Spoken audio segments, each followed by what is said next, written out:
നമസ്കാരം, എല്ലാവർക്കും പുതിയ വീഡിയോയിലേക്ക് സ്വാഗതം. ഇന്ന് ഡിസ്കസ് ചെയ്യുന്ന ടോപ്പിക്ക് PSC മുൻ വർഷങ്ങളിൽ നടത്തിയിട്ടുള്ള ചോദ്യങ്ങളും അവയെ റിലേറ്റ് ചെയ്തിട്ടുള്ള ഫാക്ട്സുമാണ് ഇൻക്ലൂഡ് ചെയ്തേക്കുന്നത്. ഇന്ന് ഞാൻ ഈ വീഡിയോയിൽ ആഡ് ചെയ്തേക്കുന്ന ഒരു ക്വസ്റ്റ്യനാണ്. അതുമായിട്ട് ബന്ധപ്പെട്ട കുറച്ച് ഫാക്ട്സും കൂടിയാണ് ആഡ് ചെയ്തേക്കുന്നത്. ഓക്കെ, നമുക്ക് ക്ലാസ്സിലേക്ക് പോവാം. ഓക്കെ, ക്വസ്റ്റ്യനിലേക്ക് പോവാം. കേരളത്തിലെ ഏറ്റവും വലിയ കായൽ ഏത്? ഉത്തരം വരുന്നത് വേമ്പനാട്ട് കായലാണ്. ഇനി വേമ്പനാട്ട് കായലുമായിട്ട് ബന്ധപ്പെട്ട കുറച്ച് ഫാക്ട്സാണ് ആഡ് ചെയ്തിരിക്കുന്നത്. ഒന്നാമത്തത്, ആലപ്പുഴ, എറണാകുളം, കോട്ടയം എന്നീ ജില്ലകളിലായിട്ടാണ് വേമ്പനാട്ട് കായൽ വ്യാപിച്ചു കിടക്കുന്നത്. പിന്നെ ഇന്ത്യയിലെ ഏറ്റവും നീളം കൂടിയ തടാകവും വേമ്പനാട്ട് കായൽ തന്നെയാണ്. വിസ്തീർണം വരുന്നത് 1512 ചതുരശ്ര കിലോമീറ്ററാണ്. പിന്നെ ഇമ്പോർട്ടൻ്റ് ആയിട്ടൊരു പോയിൻ്റാണ് തോട്ടപ്പള്ളി സ്പിൽവേ. തോട്ടപ്പള്ളി സ്പിൽവേ എന്ന് പറഞ്ഞു കഴിഞ്ഞാൽ ഇത് വേമ്പനാട്ട് കായലിൽ നിർമ്മിച്ചിരിക്കുന്ന ഒരു തടയണയാണ്. അതായത് കുട്ടനാടിനെ വെള്ളപ്പൊക്കത്തിൽ നിന്ന് രക്ഷപ്പെടുത്താൻ വേണ്ടി നിർമ്മിച്ചിരിക്കുന്ന ഒരു തടയണയാണ് തോട്ടപ്പള്ളി സ്പിൽവേ. അടുത്ത പോയിൻ്റ്, അച്ചൻ കോവിലാർ, മണിമലയാർ, മീനച്ചിലാർ, മൂവാറ്റുപുഴയാർ, പമ്പാ നദി, പെരിയാർ. ഇത്രയും നദികളാണ് വേമ്പനാട്ട് കായലിൽ വന്ന് പതിക്കുന്നത്. ഒന്നുകൂടെ നോക്കാം. അച്ചൻ കോവിലാർ, മണിമലയാർ, മീനച്ചിലാർ, മൂവാറ്റുപുഴയാർ, പമ്പാ നദി, പെരിയാർ. അടുത്തത് കൊച്ചി തുറമുഖം.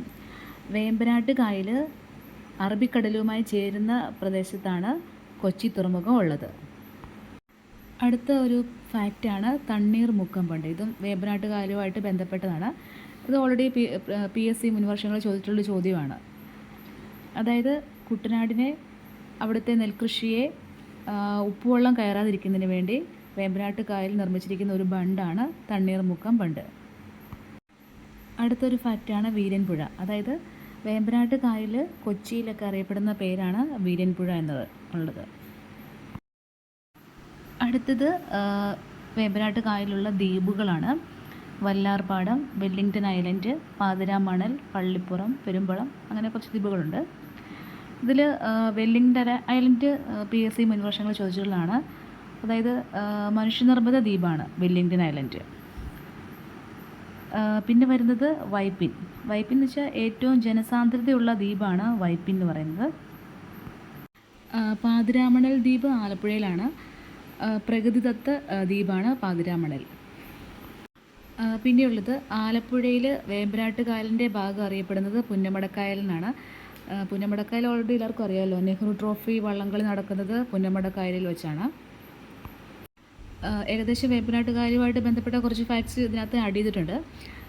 3-4 ക്വസ്റ്റ്യൻ ഇതിനകത്ത് തന്നെ ചോദിച്ചിട്ടുണ്ട് PSC മുൻവർഷങ്ങളിൽ. അതായത് വെല്ലിംഗ്ടൺ ഐലൻഡ്, ആദ്യത്തെ മനുഷ്യനിർമ്മിത ദ്വീപാണ് വെല്ലിംഗ്ടൺ ഐലൻഡ്. പിന്നെ വരുന്നത് തോട്ടപ്പള്ളി സ്പിൽവേ ഏത് പ്രദേശവുമായി ബന്ധപ്പെട്ടിരിക്കുന്നു എന്നുള്ളതൊരു ക്വസ്റ്റ്യനാണ്. അതായത് കുട്ടനാടുമായിട്ട് ബന്ധപ്പെട്ടാണ്. പിന്നെ തണ്ണീർമുക്കം ബണ്ട് നിർമ്മിച്ചിരിക്കുന്ന ഏത് കായലിലാണ്, അതും ഒരു പ്രീവിയസ് ഇയർ ക്വസ്റ്റ്യനാണ്. വേമ്പനാട്ട് കായലിലാണ്.